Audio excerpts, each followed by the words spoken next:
a little bit about agents. In your own words, in the book, you say they're somewhere in between the Stone Age and Y2K in their adoption of technology. So, how can insurers make their physical network of agents relevant again in the age of online quotes and purchase via digital channels? Yeah, so agents is really interesting because a lot of people have talked for a very long time about the demise of the agent, that they're going to go the way of the travel agent. They're not necessary anymore. People are going to do business direct, buy everything online. And people have been saying that for the last 2 decades, since the advent of the internet in the mid-1990s. And so I think what we've come to realize is that the agent, for many people, is an integral part of the experience.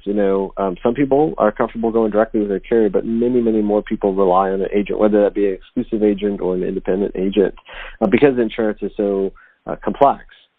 And so with agents, you kind of see 2 camps, one of which has been doing business for a very long time the way it is, and they're very loath to change. Digitization for them is making their paper form available as a PDF. And that is not true digitization, as we know. I'm seeing more and more agents, however, that are really embracing technology and embracing social channels in particular. And those are the ones that I think are seeing tremendous success because they're able to interact with their customers in channels that they're in, right, in different social channels, and that could be Instagram, that could be Facebook, that could be doing teleconferences, Twitter, and Pinterest and others. And then you can find them easily in a Google search because they've SEO optimized. They have a company website that's robust. It's not just a static HTML page. And then they use technology to handle a lot of the back-end stuff. So there's a lot of information gathering. There's a lot of passing information back and forth with the carrier and the insured or the prospect and others. And so agents that are smartly using technology and automation are able to spend more time with their customers and their prospects. And that's what they're good at, and that's what adds value, and that's what brings in revenue for agents.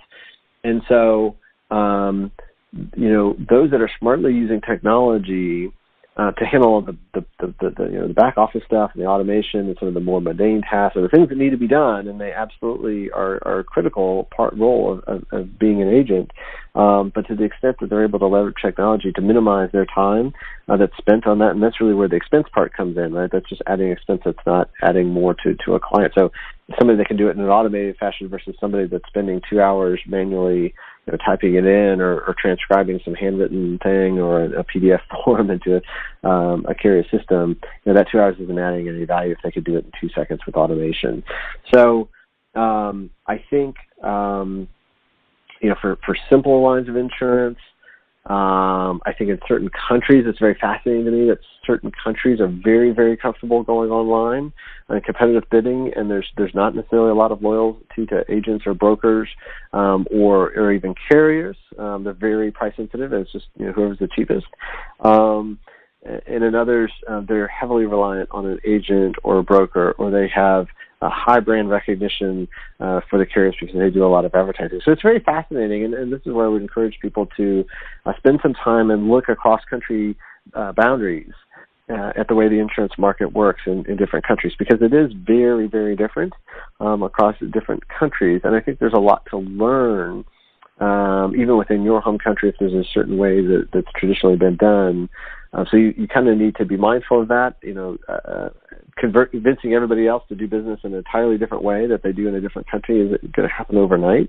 But I do think that's a great place for ideas and to kind of innovate. And, I've talked to a gentleman that is based in Singapore, and I'm not going to remember all the countries that he's deployed his solution in, but I want to say that he was in Malaysia and UAE and it might have been Mongolia or Kazakhstan or something. So anyway, he was very intelligent about where he was picking and choosing to deploy and what countries, because he really had studied the market and kind of the consumer attitudes and how insurance was purchased and how it was used in the interaction of the ecosystem, and where his solution made sense in those countries.